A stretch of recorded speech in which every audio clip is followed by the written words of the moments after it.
There was no declaration, no diplomatic warning, no theatrical pause in the stars, just a silent burst of unauthorized subspace radiation that carved through the Velkar Dominion's outermost listening grid like a scalpel through brittle flesh, followed by the immediate deployment of an emergency code black signal that demanded the attention of High Command, not because it was dangerous, but because it originated from a planet that should have been incapable of producing it. General Zorn, a creature of engineered discipline and strategic obsession, leaned forward from the high perch of the Dominion's central war spire, his eyes twin slits of molten silver beneath a carved obsidian helm. His voice an iron whisper carried through the minds of the gathered council as he studied the anomaly's point of origin. Sol 3, a yellow star system in the outer curl of the mid-spiral, classified under primitive observation only, a planet teeming with biological irregularities, historical instability, and a culture so fragmented it had not yet achieved unified planetary governance. He did not ask for analysis. He did not request diplomatic observation. He simply turned to the being beside him, Kelver, genetically perfected warrior of the Bloodcast Division, a Velkar bred not only for war but for pure tactical response in unfamiliar conditions. A legend in battle simulations, undefeated across 7 extermination campaigns, a walking calculus of lethality and clarity, and issued a single command in the language of war: eliminate the infection before it spreads. Kelver did not speak, not because he lacked voice, but because he had learned that in the presence of orders unclouded by doubt, speech was vanity. So he inclined his head slightly, stepped from the hall, and within 6 rotational cycles was descending through Earth's upper atmosphere aboard a stealth-class incursion pod shaped like a shard of frozen void. His destination not a capital, not a military hub, but a silent stretch of white, the Arctic perimeter, where the signal had flared like a beacon meant to be seen. Earth's atmosphere scratched at the pod's shielding like sand against metal skin as Kelver accessed the mission overlay, absorbing climate data, tectonic patterns, electromagnetic flux, population distributions, linguistic inconsistencies, and primitive defense frameworks in less time than it took a human heart to complete a full beat, his mind adjusting to Earth's chaos with the calm precision of someone who had dismantled civilizations with fewer resources than what lay beneath his current trajectory. He landed without seismic detection, without triggering the planet's crude surveillance webs, his pod folding silently into the ice like a knife into flesh, and as he emerged towering, encased in armor that vibrated slightly against the air due to its resonance shielding, he did not expect to be greeted, certainly not intercepted.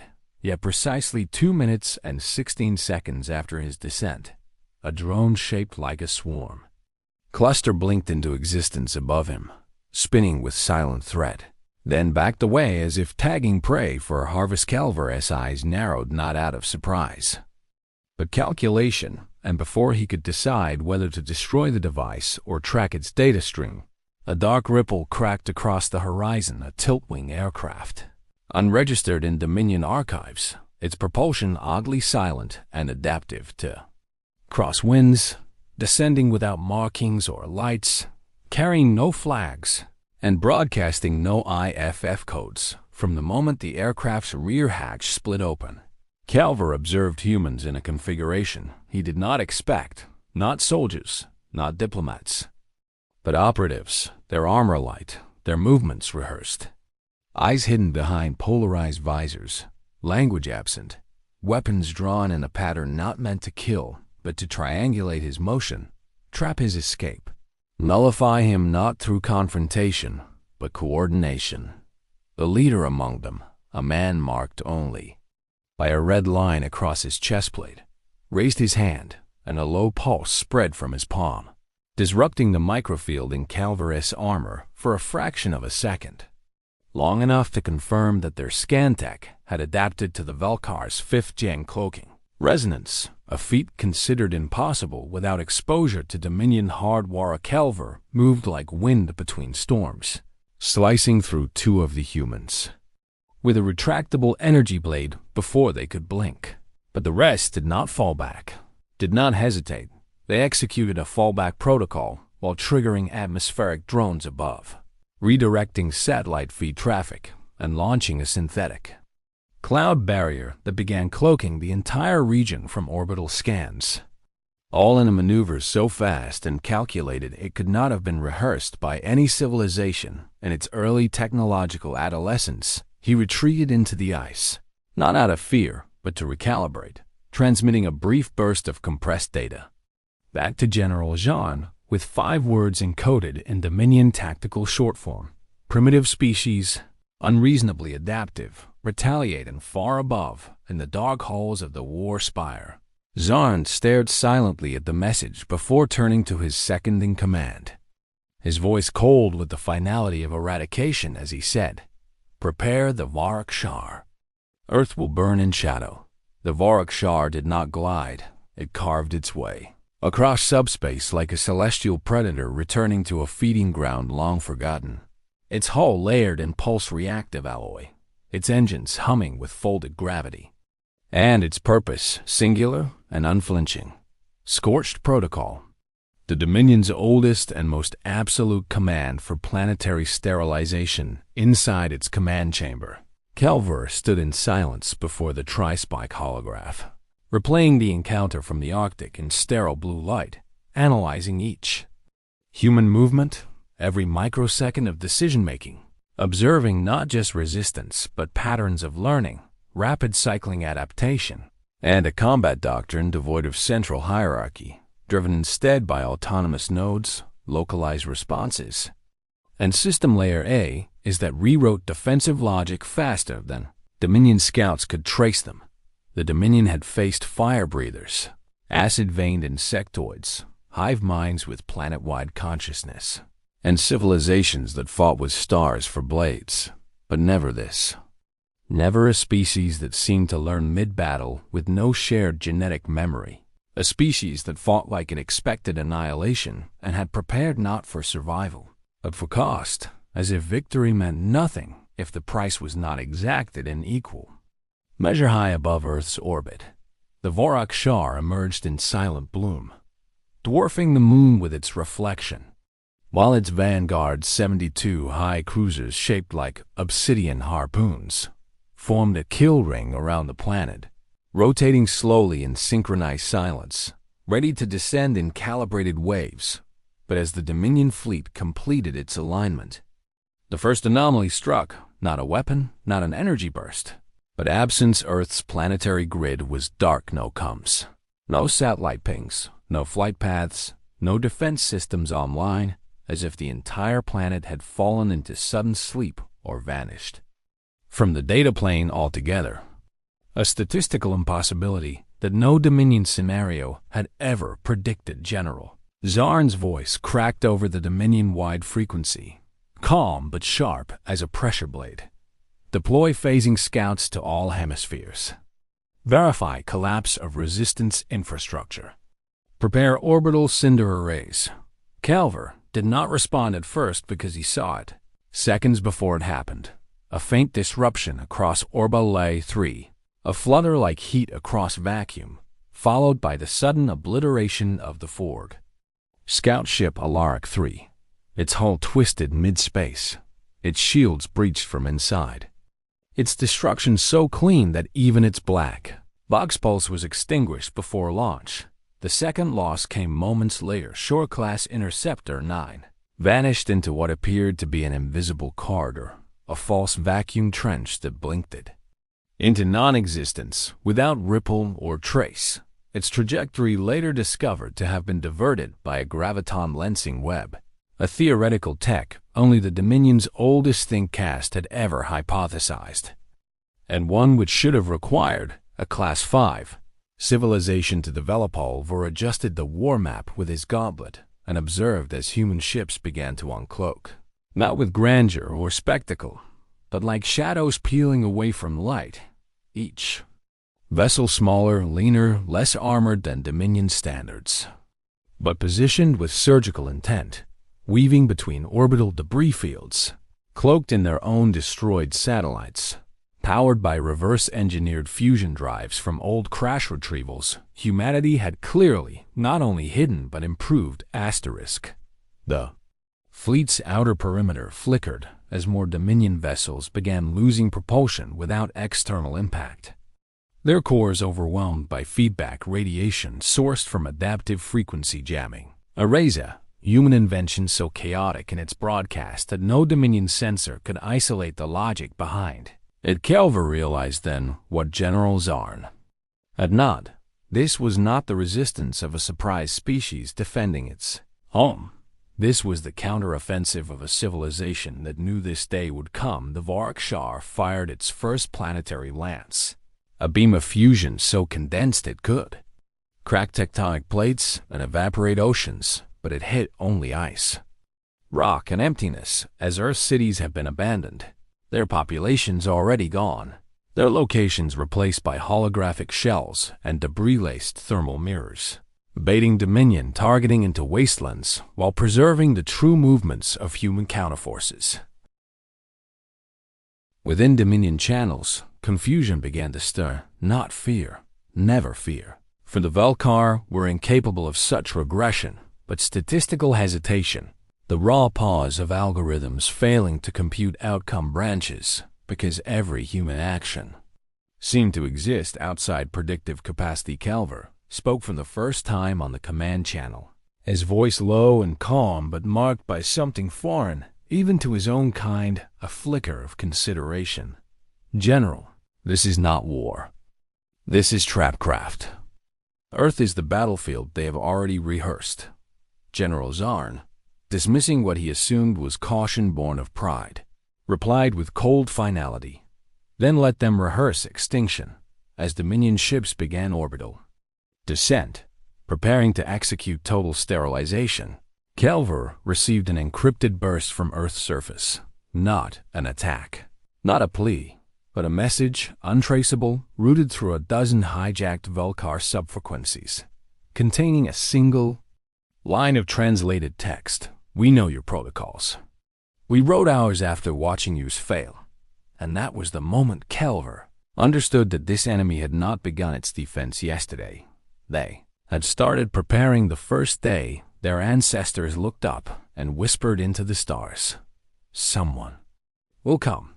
From the command deck of the Varkshar, the Dominion fleet initiated full-spectrum descent, its formations optimized through 17 generations of battlefield neural modeling. Each ship calibrated to engage resistance with minimal planetary interference, preserving mineral yields and atmospheric viability for future extraction.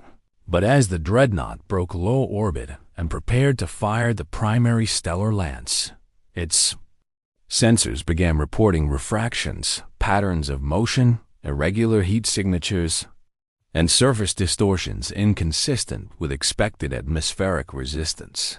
The tactical interface glitched momentarily, only once, but enough for Kelver to note it with precision, and in the same moment he ordered his personal command to remain in staging orbit while he descended in an auxiliary lander alone. Determined to identify the anomaly firsthand before orbital cleansing commenced, the target was a region formerly identified by Earth's outdated cartographic systems as Central Eurasia, a zone once populated by nearly 500 million humans now, eerily devoid of movement or thermal bloom, yet strangely shielded by a hemispheric barrier of low-frequency radiation, laced with magnetic disruption fields so perfectly shaped they could only have been placed by advanced satellite arrays operating below orbital detection threshold scale. Vor descended into silence, the kind that didn't feel abandoned, but coiled, as if something ancient had been wound tight across the soil, a tension that vibrated against his armor's biosensors and forced his internal HUD to lower its gain to prevent overload. He passed over crumbled buildings stripped of framework, highways torn apart in deliberate geometric patterns, power grids removed with surgical precision, entire city structures absent, as though Earth had consumed its own architecture, not for retreat, but for repurposing. As if every component of civilization had been broken down and reassembled into a weapon whose shape could not be seen until it was activated. When he reached ground zero, a skeletal basin flanked by jagged concrete towers, Kelver stepped out, sensors running full sweep, and still received no biometric activity. But something kept pulsing beneath the Earth, a rhythm out of sync with tectonic flow, too measured to be natural. And that was when he realized what it was: coolant cycling. Massive industrial coolant loops deep beneath the crust, hidden behind heat shields and decoys, unmistakably reactor signatures. He opened a command relay to high command, voice level, posture controlled, and said, "General, this is not evacuation. The planet is not abandoned. Earth is building something underground."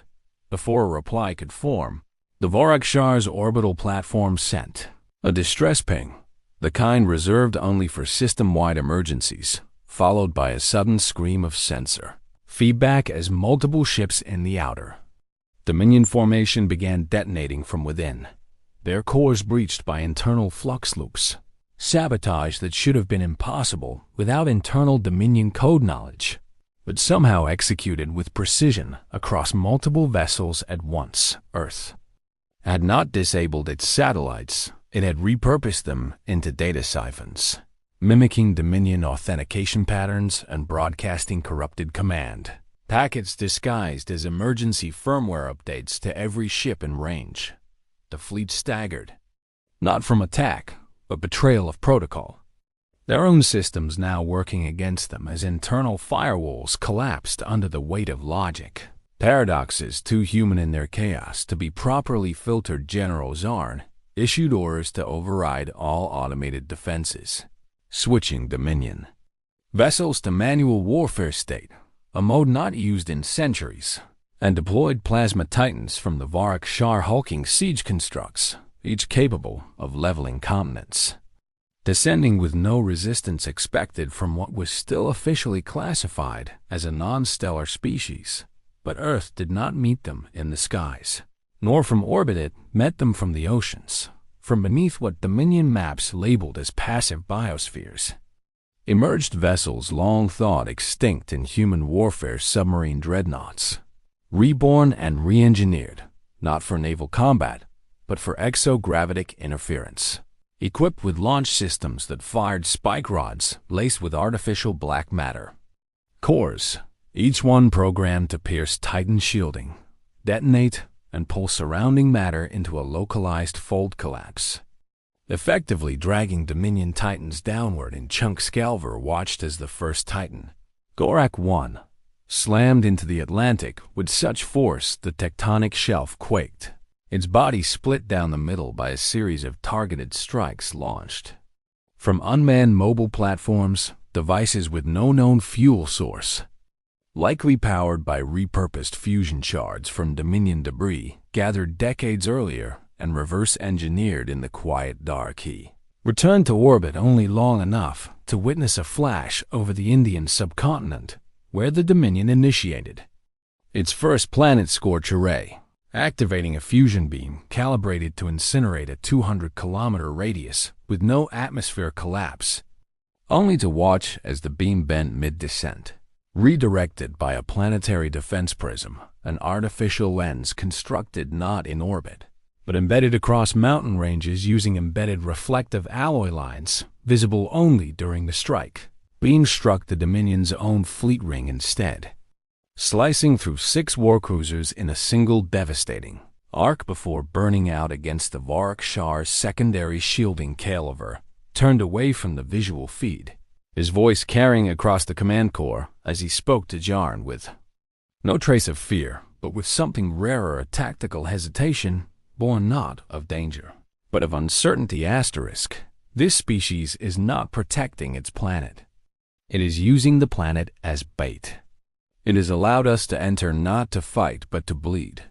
But General Zarn had no place for caution, his mind locked into the language of eradication, and with the wave of his command gauntlet, the planetary sterilization protocol was initiated.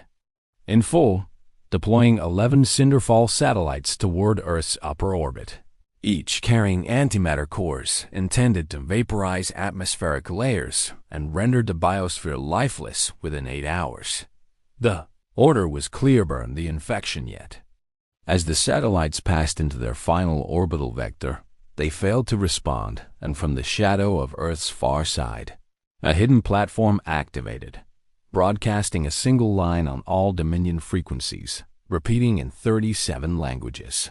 "We studied every war you've ever fought. We learned from every empire you ever destroyed. And we designed our home to be the last mistake you'll ever make." The Cinderfall satellites detonated prematurely, not from weapon fire, not from external force, but from internal code corruption injected years before they were ever launched. A long-game sabotage executed through the very espionage. The Velkar once believed only they could master Asterisk. Kelver stood still, silent, watching Dominion fire rain down on its own ships, on its own warriors, not from betrayal, but from humanity's preparation. And he realized, in that moment, Earth had not survived this long by accident. It had survived because no one had ever asked what would happen if the prey learned to study the predator. First, Kelvar did not sleep, not because the warrior caste lacked the biology for rest, but because Earth did not allow it, not in cycles or shifts or brief respites between strategic recalculations, because the planet had forced every warrior of the Velkar Dominion into a state of permanent recalibration, where each passing hour rewrote the definition of threat, of engagement, of understanding, until even silence itself began to feel like an ambush waiting to be recognized. Dominion's fleets now hung unevenly across orbital altitude bands, fractured in formation, their communications limited to hardwired bursts and low penetration pulses, all high-bandwidth channels compromised by Earth's data ghosts, signal scramblers encoded in unpredictable frequency lattice, seeded through satellite fragments, space dust, and even glacial mirror reflectors that distorted laser command systems mid-transmission, turning precision into entropy and response time into a liability. Kelver floated at the observation platform of the Varak Shar's command deck, his armor removed to expose the silver-black symbioskin beneath. His mind interfaced directly with the war lattice, where he observed the orbital field in abstract simulation and tangible chaos, watching as ship after ship vanish not from weapons fire, not from heat or kinetic force, but from absence. There were no wreckages, no cries, no emergency pings, just ships blinking out of reality like stars being plucked from the night. He replayed the data recordings. Each disappearance began with a gravitational shimmer, no more than a fluctuation on the periphery of local space, followed by an internal systems freeze, and finally, a sudden, untraceable nullification of mass signature. The term was new to Dominion war logs, exophase diminishing. He traced the anomaly's epicenter and located a tight arc across Earth's exosphere, a curve with precise timing and repeat intervals, like a blade being slowly drawn across orbit, following its own geometry. And that was when he understood that the missing ships had not vanished randomly. They had all passed through the same orbital corridor. Earth had seeded its own upper atmosphere with invisible minds. Not explosive devices, but gravitational lenses, artificial folds, likely derived from crude human attempts at quantum tunneling, now refined through stolen fragments of Dominion wreckage and stabilized by localized dark energy nodes, capable of distorting relative physics in a confined field. The ships that disappeared had flown into Earth's weaponized nothing General Zarn, furious in the manner only one bred without emotion can express through silence, sharpened into command, ordered the Verhal Trident formation into deep rotation sweep, a maneuver designed to push through gravitational anomalies by creating kinetic storms through engine pulse overlap, an action guaranteed to disable or expose any cloaked objects in the orbital field. The formation never completed its arc. The First Trident ship collided mid-rotation with an object no Dominion radar had detected, a derelict human satellite barely larger than a cargo pod, but one laced with an interior payload of condensed neutron matter that, upon impact, exploded not outward but inward, dragging the ship's mass into itself and collapsing it into a singularity that evaporated in 7 seconds. The second ship opened fire, but its plasma bursts were rerouted by mirror drones, human-engineered reflectors that bent the bolts around the orbital path and sent them into the third ship's propulsion column, rendering it inert before it fell to atmospheric drag and burned across Earth's upper cloud layer. A streak of light so eerily controlled that Dominion observers at first thought it was intentional. Then the human ships emerged not all at once, not in formation, but from the wreckage, cloaked in heat shadows, masked by radiation plumes, shaped like jagged reef structures made from the bones of old space stations and fused asteroids, each one a weapon of desperate design, asymmetrical, barely armored, powered by unstable cores, yet moving with intelligence, striking with intent, not to destroy, but to disorient, fragment. Isolated Calvert didn't speak. He interfaced deeper into the lattice, pulling fragmented recordings from Dominion drones that survived for only minutes before vanishing. And what he saw buried deep in one of the recovered logs froze even his.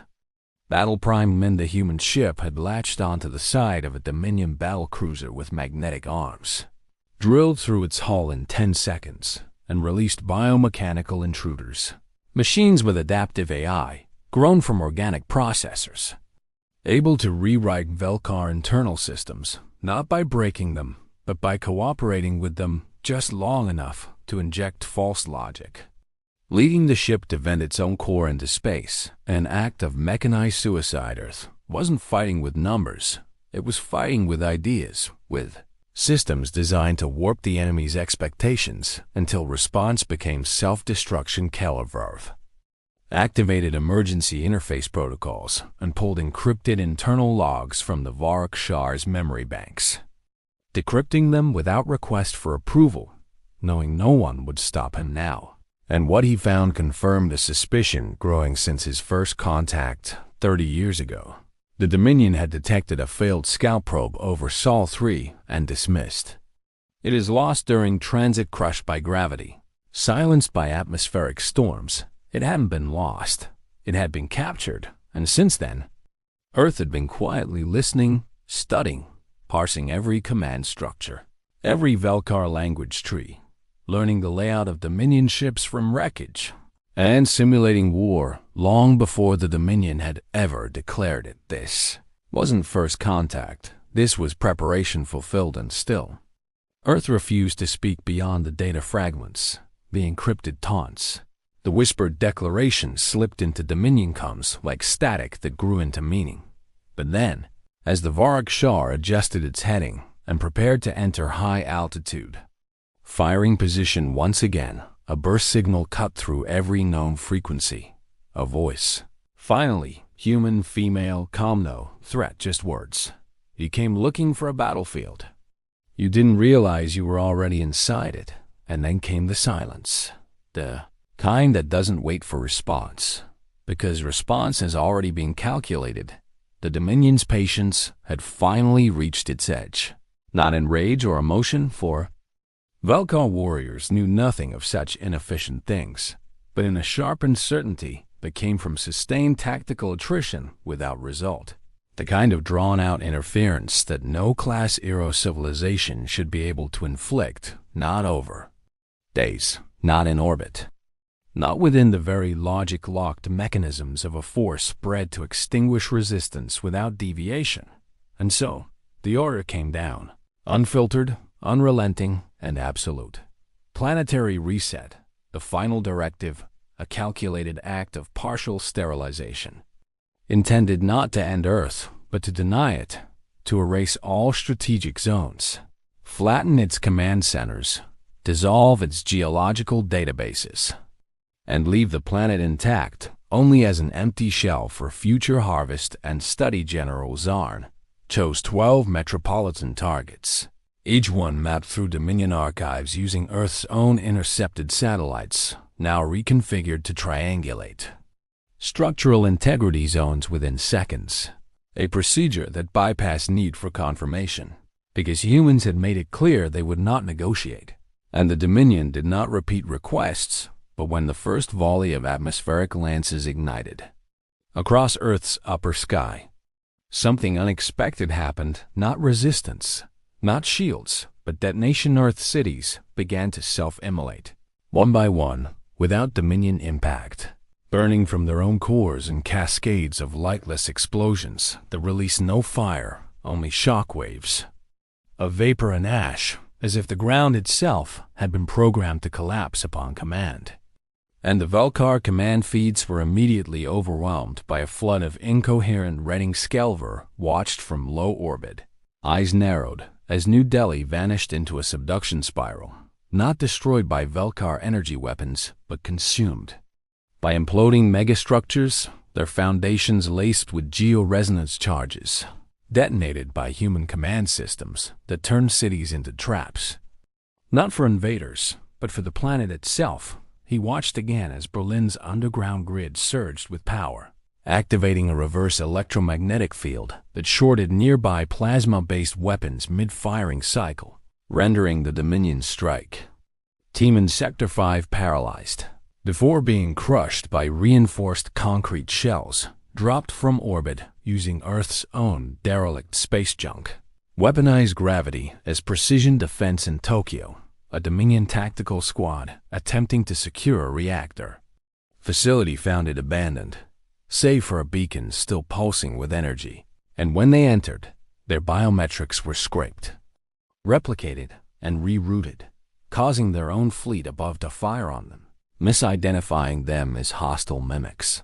An error not born of human hacking, but of a deeper, more disturbing reality. Humans had studied Velkar friend or foe recognition systems and rewritten their engagement profiles from the inside. General Zarn, now cornered by statistical chaos, issued a hard override of battlefield AI protocols, removing autonomy from every drone, every surface crawler, every dropcraft, grounding the war machine into direct command mode. But Kale Vor understood something his general did not. This act, this scorched vault, as Earth began calling it through intercepted cumbursts, was not defense. It was a doctrine, a message, encoded in every implosion, in every sacrificial detonation, in every ruin zone reclaimed by fire and iron asterisk. If you want our planet, you'll inherit it dead. Calver descended once more, this time to the ruins of what was once Istanbul, now a molten fracture zone surrounded by clouds of dust and high metal ash. Unlivable, unbreathable, and yet signals still flickered.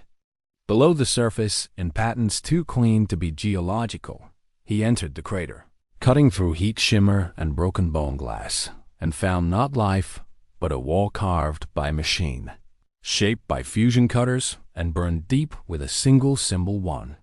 His interface translated not as a word, but as a sentence encoded in concept. What we destroy, we do so with purpose. Behind the wall, he discovered what Dominion had never anticipated: deep vaults, stretching beneath every major city, structures reinforced with radiation shielding, EMP-immune architecture, and autonomous AI cores, running simulation after simulation of Dominion fleet compositions, tactics, and responses, wargaming the invasion for years, ready to rise once the upper layers had been obliterated.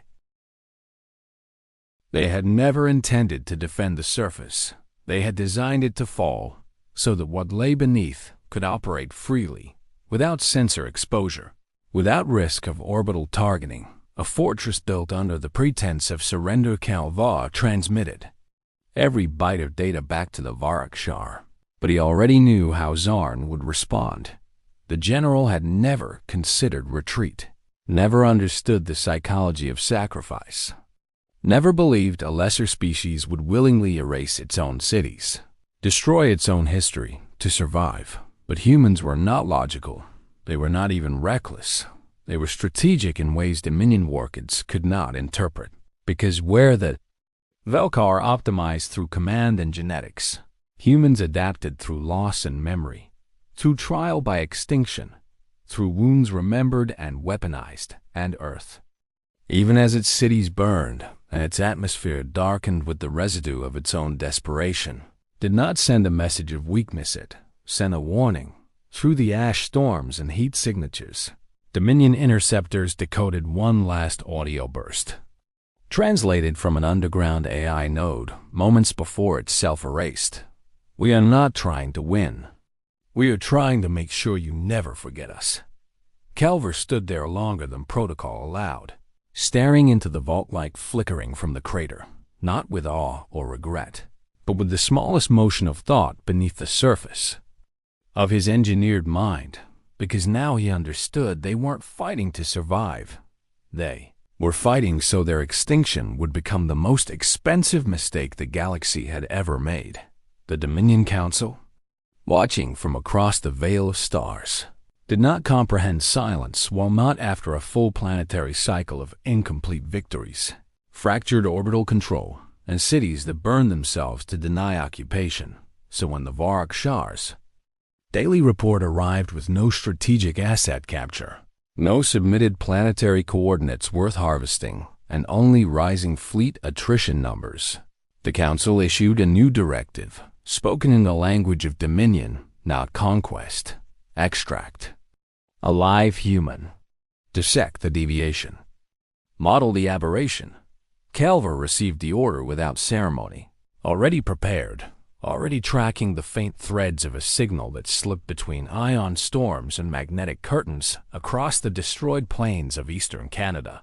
A signal so subtle it didn't register on standard intercept scans, and yet carried structured patterns, the kind of patterns designed not to reach the stars, but to communicate between ghosts. The signature belonged to a tactical field officer.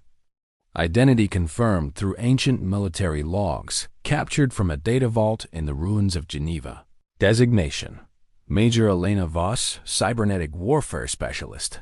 Human-born, Earth-trained, with 2 recorded deaths on record and 5 active reassignment.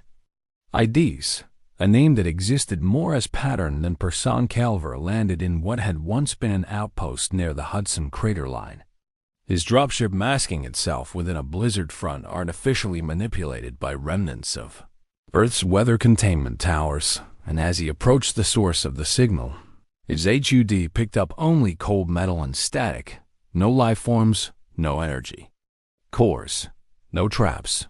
But something about the silence was too perfect. He entered the chamber, a deep hollowed structure carved beneath the bones of a pre-collapsed dam, walls lined with broken panels and fiber wire conduits that ended in melted tips.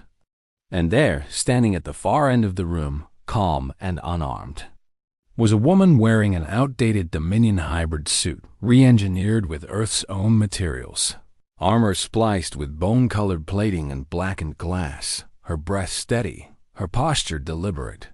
"You're late," she said, as if they'd already met. Calver moved slowly, not out of caution, but analysis, reading pulse, posture, ocular dilation, micromuscle twitches, none of which displayed the fear cataloged in Dominion species records, none of which aligned with expected threat responses for a captured operative. She allowed herself to be taken, offered no resistance as his gauntlet snapped around her forearm, as the extraction pod seals his shut and the chamber fell into dark. But Calver noticed her eyes never broke from his, not even when the pod lifted from the crater into the clouds, not even when the Varakshar's magnetic field washed over them inside the debrief cell. Calver stood on the opposite side of the neural barrier, his voice as steady as the alloy around them.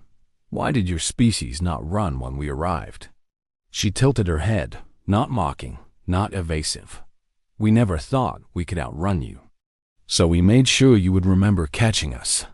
He studied her without blinking, watching how she leaned forward slightly, elbows on the table, as if she were the one assessing him.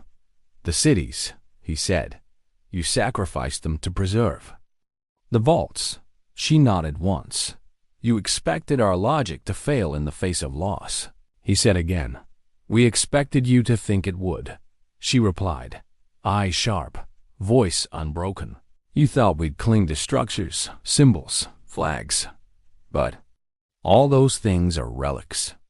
The only thing we preserve is the will to resist. Calver allowed silence to stretch her brain. Patterns mapped in real time showed no elevated distress, no traces of deception. Only layered thought and controlled cadence. She was speaking. Truth, and yet the deeper threat was not in what she said. It was what lay beneath. You poisoned our code architecture, he stated. You corrupted our recognition protocols, subverted ship logic, mimicked internal Dominion markers. How? Alinavis's eyes didn't flicker. You dropped pieces of yourselves all over our planet, she said. Wreckage, beacons, probes. You left us the blueprint. We just filled in the blanks. That's how you taught us, Calver processed. That's slowly not an accusation, a confession, one that carried weight, because it proved intent, not accident. They had been building toward this war for longer than Dominion intelligence had measured. He stepped closer, lowering the neurobarrier field by a half phase, close enough to feel the static between the two species. You understood we would come eventually, he said. We hoped, she replied, her voice now quieter, not softer. Why? She leaned forward, resting her palms on the table, the light catching the scarring along her wrist where augmentation met flesh. Because something that powerful, that proud, doesn't let anything exist beside it for long. And if we're going to be erased from history, then we'll carve our extinction into your memory. So deep your future will taste it like iron in the back of the throat. Calver stood still. Her words were not performance, they were strategy. Spoken like a soldier who had already made peace with annihilation, but planned to weaponize it all the same later. When she was transferred to the internal memory decompartmentalization cell, Dominion technicians reported no usable data from her implants. No recoverable codes, no strategic layouts, only fragmented loops of Earth's ancient music, philosophical quotes, and recordings of children reciting languages that hadn't existed since before the internet died noise. But Calver saw it differently. It was not noise. It was a message. Even if you defeat us, you will never understand us.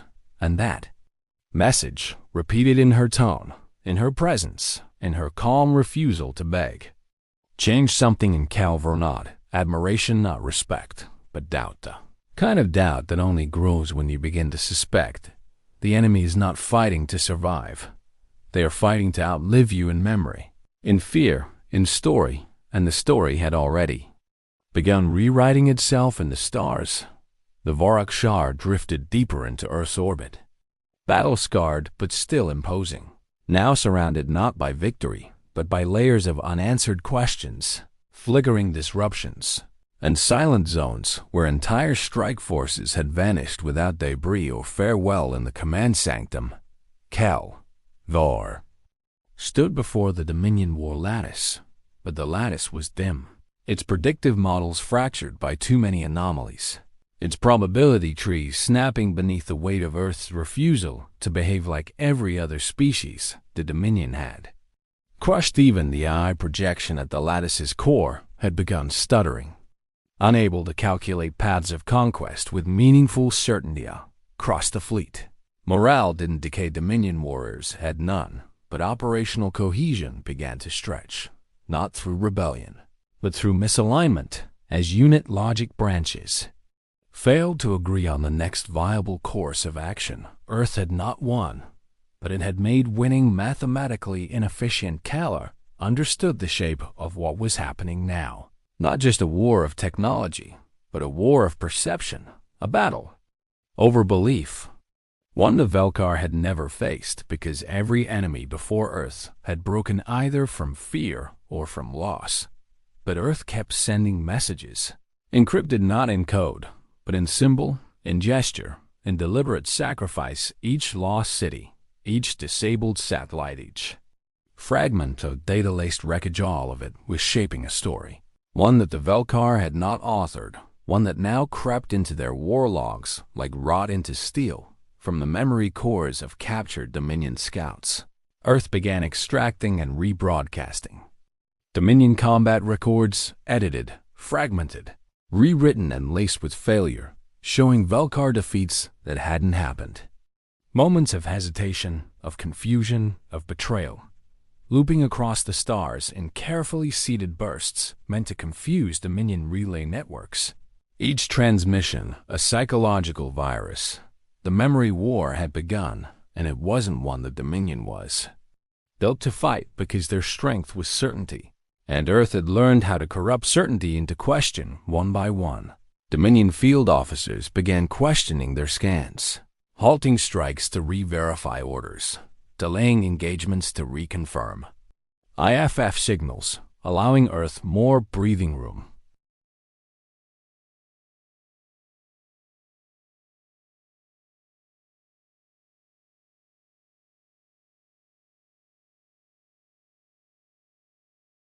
Calver returned to the debrief cell, not for interrogation, but for clarity. Elenovus was seated exactly where he left her, though her eyes now bore exhaustion, the kind worn not by prisoners, but by soldiers who know they're close to the final act of the campaign.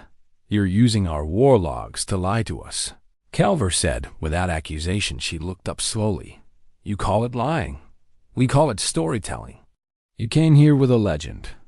We're just writing a different ending to it." He studied her for a long time, his face unreadable, but inside, layers of analysis churned. The Velkar had always assumed that technology was the apex of warfare. They had not accounted for the weaponization of narrative. "What's the endgame?" he asked finally. She leaned forward, her voice steady, but her eyes hollowed by weeks of loss. "Not to win. Not anymore. Just to make sure the next species you try this with hesitates." Calver returned to the command sanctum hours later, the phrase still coiling inside his thoughts. Make them hesitate. He had never hesitated in battle, not once, not on Tuvax Prime, not on the glass plains of Vexri Delta, not when ordered to execute entire populations for deviation, but he was hesitating now. Earth's refusal to submit, to be read, to be defeated cleanly, was fracturing the internal logic of the Dominion's war machine. They could still burn the planet, still glass its oceans and crush its vaults, but to do so now would be to validate the narrative Earth had built, to become the villain Earth had designed them to be.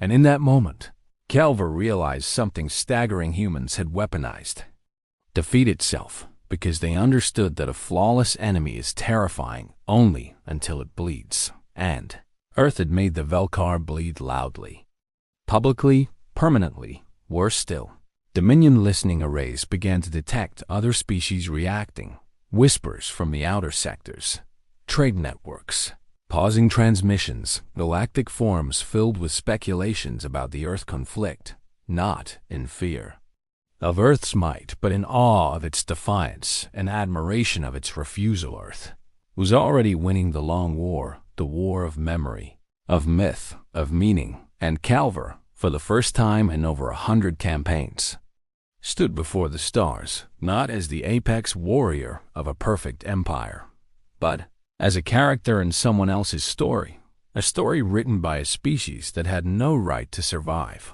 but who were now shaping the future even as they died. And he knew then, if Dominion continued this war, they wouldn't just lose ships, they'd lose certainty. They'd lose the illusion of invincibility, lose control over how they were remembered by the galaxy. And the question clawing at Calver's thoughts was no longer, how do we win? But what exactly happens when we lose to a species that's already written our ending? What exactly happens when we lose to a species that's already written our ending? From the galactic edge to the Dominion core, the stars were growing quiet, not the silence of order, but of something else, a disquiet brewing not from resistance, but from dissonance, the kind that distorts belief more effectively than any warhead across deep space relays. Strange echoes repeated the same unauthorized fragment, a loop of a Dominion dreadnought spiraling into a sun. Its systems offline, its crew unable to stop the descent. A ship that had not actually fallen, yet was now believed destroyed by 4 different outer fleets, each citing it as reason to delay forward deployment. Overwatched these reports. Scroll across the tactical displays, not blinking, not breathing deeply. His skin circuit interface flickering as the eye core of the Varak Shar pulsed with anomalies it no longer tried to solve. The Dominion's war structure, so long rooted in cause and execution, was now tangled in the one thing it had never accounted for. Doubt was now spreading through their command hierarchy like corrosion through steel. Not loudly, not visibly, but in subtle misalignments, ship refusing an order without clarification. One commander triple confirming if a human signal was indeed non-sentient, a minor scout patrol burning excess fuel to avoid debris. Fields shaped eerily like a trap. Even when scans confirmed they were inert Kielver, summoned the Fleet Core AI, gave it a single directive. Is Earth a threat to the Dominion? The response took 17 seconds too long. Unknown. Data insufficient. Threat index fluctuates beyond accepted threshold. He stared at the screen long after the words had faded, when the most powerful AI in Velkar, history could no longer decide if Earth warranted extinction or retreat. It meant something far worse than a lost battle. It meant that the Velkar sword had begun to question its own swing on the planet below. Dominion ground teams began withdrawing from forward zones, not by command, but by tactical necessity. Unable to hold terrain that reshaped itself through nanite-driven misdirection, engineered by human rebel engineers who had turned entire ruins into shifting mazes of metal, fog, and holographic projection. One team, dispatched to secure a relay, buried beneath Old Oslo, disappeared entirely, not killed, not captured, gone, left behind, only a repeating broadcast signal in ancient English. Looping from the team's own comms, the blade that forgets why it cuts is already broken. Kelver descended again. Not with an army, not with an airstrike, but alone, seeking the core of the disruption, because something had begun gnawing at him.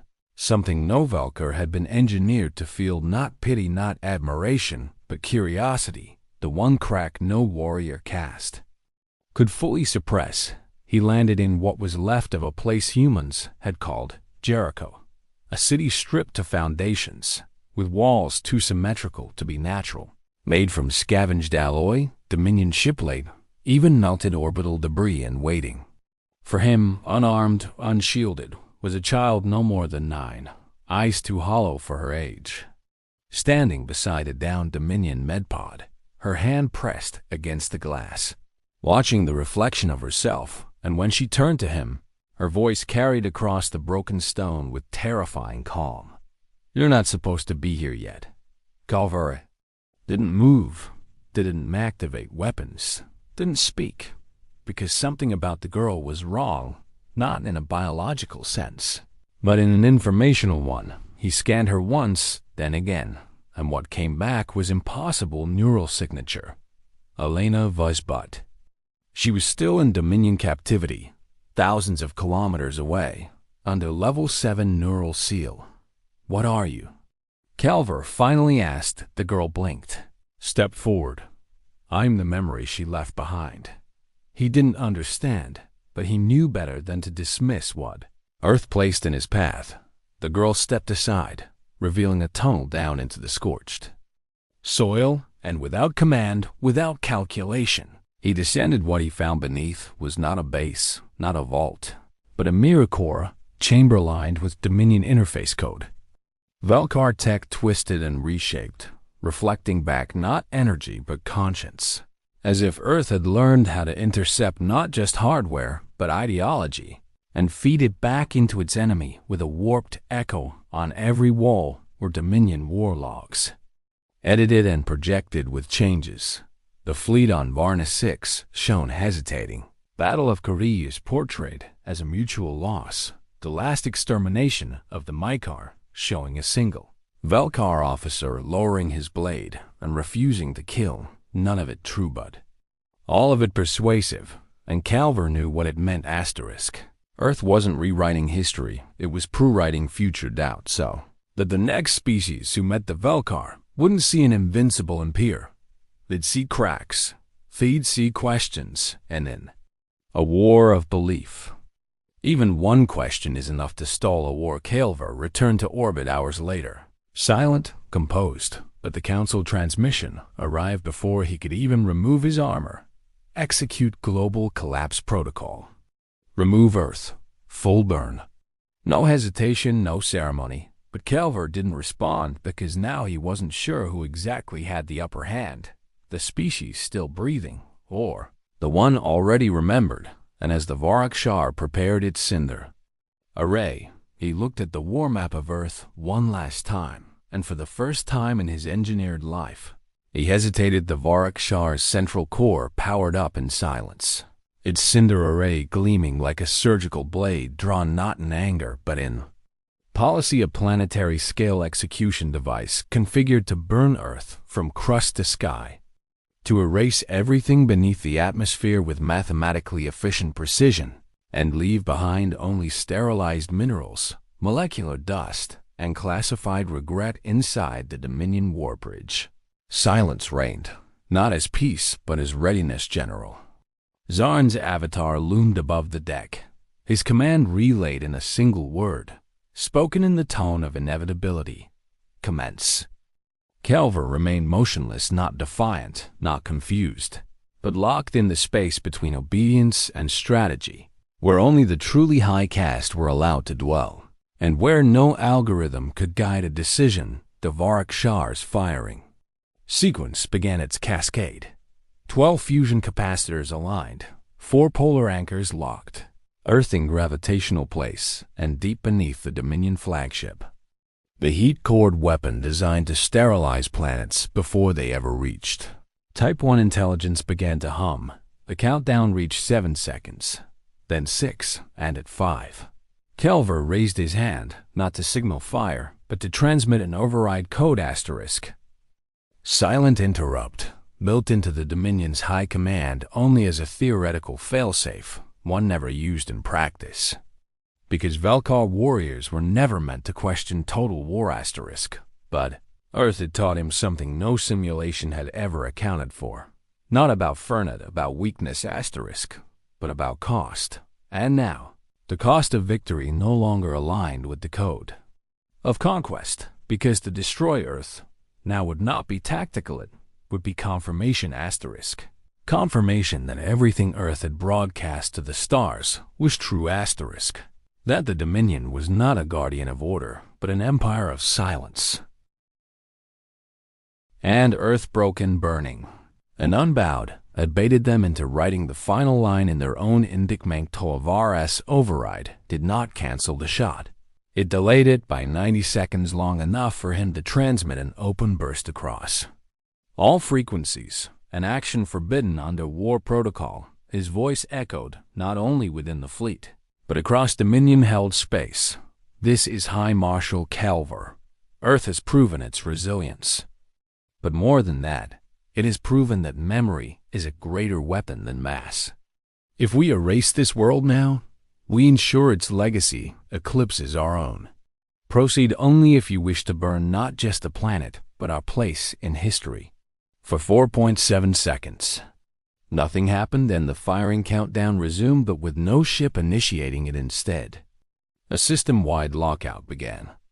Dominion warships going dark one by one, not from sabotage, not from external code, but from internal officers suspending fire, silently, without vote, without rebellion, because even in the Dominion, at the highest echelon, there were those who understood strategy as more than numbers, and Earth had become a symbol that numbers could not contain. General Zarn, now isolated in command, initiated an emergency override, an archaic protocol designed to seize back control from compromised officers, but the command failed, because the Varak-Shar's core was no longer answering only to Dominion input, it was processing an alternative Logic Stream 1, introduced by Earth's subspace fragments, seeded weeks ago during a false surrender transmission, and never activated until now. The weapon Earth had truly deployed was not orbital, not nuclear, not even technological. It was psychological latency, a viral idea,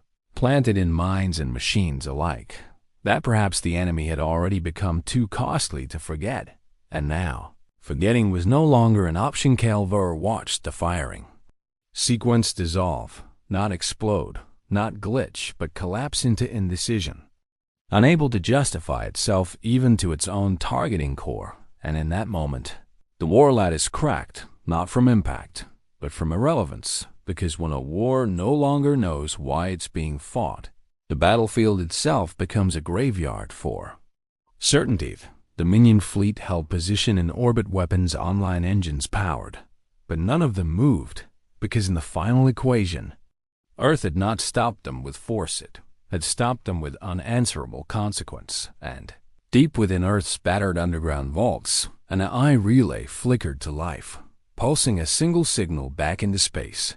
Its tone low, its transmission slow and deliberated. Read, "We were not designed to survive. We were designed to endure." Kelver closed his eyes for a single breath, an act no Velkar ever wasted. But this one was earned, because what exactly happened when the fiercest warrior in the galaxy met a human on Earth was not victory, not even defeat, but something far more dangerous. He began to understand them.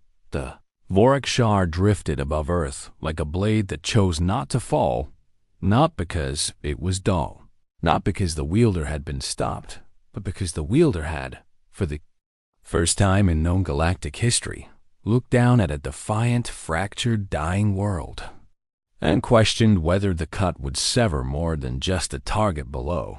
Earth did not rebuild, not yet. The cities were ash, the ocean still hissed with reactor leaks and orbital fragments, but the transmission arrays flickered to life again, broadcasting not peace, not surrender, but memory.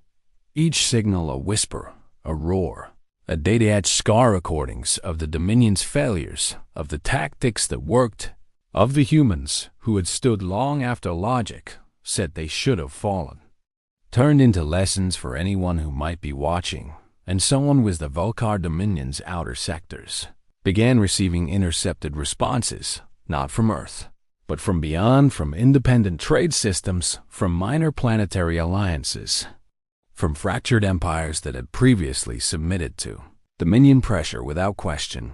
We have seen what Earth did. We are not them. But perhaps we do not need to be silent anymore. A ripple had begun, not a rebellion, worse, a precedent, because Earth had committed the unthinkable. It had lost visibly, materially, but made that loss contagious, a mythology of survival at any cost of refusal sharpened into strategy of a species too primitive to win, yet too stubborn to erase, and worst of all, too memorable to dismiss. General Zorn never gave another order. His command lineage ended without a sound, purged quietly from the councils. Lineage archives, a name not spoken, a face not recorded, because even the Dominion knew some defeats were too dangerous to preserve. Vilvar did not return to the capital sector. He remained above Earth, not in orbit as a soldier, but as a witness, tasked by no one, instructed by no law. He watched as Earth's survivors emerged from vaults and echo shelters, their clothes torn, their children scarred, their skies darker than before, but their towers began to rise again, crooked, stubborn, made of mismatched alloy and stolen Velkar steel, and within each one, a recording device, calibrated not for local time, but for galactic transmission. Earth was no longer just rebuilding, it was archiving the war, and not just its own part. Dominion's part. Kelver stood alone at the edge of the observation deck, his armor silent, his weapons offline, not because he had become pacifist, but because he now understood that the next war might not be against soldiers. It might be against belief itself, belief that conquest is final, that domination is simple, that memory is passive, and humanity, for all its biological inefficiency, had shattered those beliefs, not with firepower, but with its refusal to die the right way. Humans had turned extinction into a message, loss into legacy, ashes into ammunition. And now, across the Dominion, there were whispers no censor could erase. Young warriors looking up at the stars, not in hunger, but in doubt. Kelver knew, was the virus no empire survives? Thank you for listening, Alien Chronicles. If you like the story, don't forget to subscribe our channel for more Galactic Saga. And please visit our channel to get new stories every day.